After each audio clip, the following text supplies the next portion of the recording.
The stranger in the lot. I work for a catering service, which means I'm on the road a lot, usually late at night. There's something unsettling about those late hours.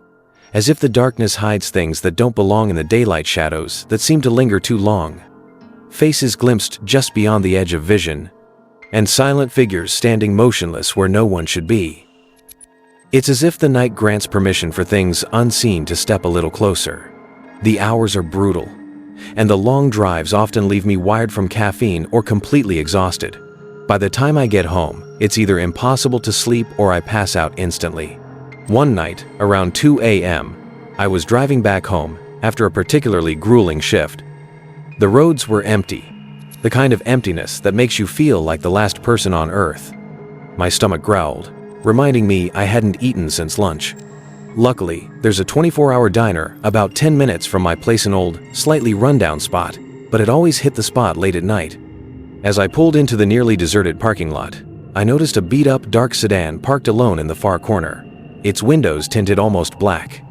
The car seemed oddly out of place, like it had been sitting there for much longer than the night itself, with faint scratch marks running along its sides as if something had clawed at it. The marks weren't just random scuffs. They were deep, jagged, and unnervingly precise, crisscrossing in patterns that resembled symbols or letters half erased. Some scratches even gouged into the metal, as though made by something far sharper than any ordinary object, leaving behind thin trails of rust that looked disturbingly like dried blood under the flickering parking lot light. The engine was off, and no lights were on inside. Something about it felt off. Maybe it was just my exhausted mind playing tricks, but the sight unsettled me. I brushed it off and went inside, ordered my usual, and sat by the window. I kept glancing at the car, half expecting someone to step out, but no one did. It felt less like waiting for someone to appear, and more like the car itself was watching me, its dark windows hiding something that knew I was there. My chest tightened, and a cold sweat prickled at the back of my neck. My heart thudded so loudly it seemed to echo in the silence, each beat a frantic reminder that something was very wrong. I swallowed hard, my throat dry as sandpaper, and forced myself to look away, but the weight of that unseen gaze lingered, pressing down on me like invisible fingers.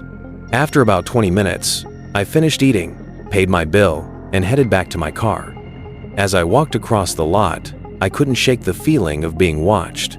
The hair on the back of my neck stood up, and I quickened my pace. Just as I unlocked my car, I heard a door creak, a slow, deliberate sound that echoed louder than it should have in the empty lot. I glanced over my shoulder. The sedan's driver's side door was slightly ajar. A figure slipped out, shadowed and indistinct under the dim parking lot lights. They didn't move toward me, just stood there, watching. The figure was unnervingly still, their heads slightly tilted, as if trying to memorize my face, their outline distorted under the flickering streetlight. But it was the shadow that truly unnerved me, moved with a life of its own, shifting subtly against the ground, stretching and recoiling like it was breathing, even though the figure remained motionless. The edges of the shadow seemed to ripple, distorting unnaturally, as if something darker lurked just beneath its surface. I got into my car, locked the doors, and started the engine, my heart racing.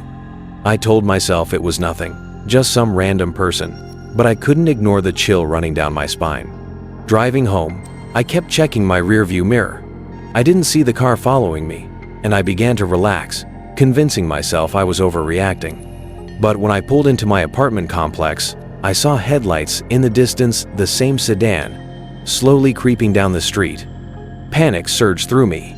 I didn't want to lead them to my home, so I kept driving, taking random turns through the neighborhood, hoping to lose them.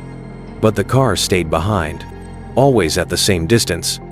My hands trembled on the steering wheel as fear settled deep in my chest. I finally pulled into a gas station, brightly lit with a few people around.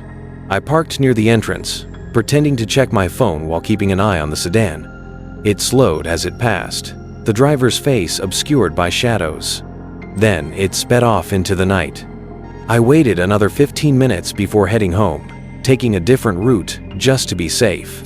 The rest of the night passed in restless sleep, haunted by the thought of those dark, watching eyes. But it wasn't over.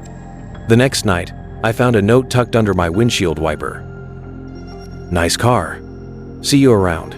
It wasn't written with a pen, it looked like it had been scratched into the paper with something sharp, the edges frayed and dark smudges trailing off like fingerprints soaked in ash.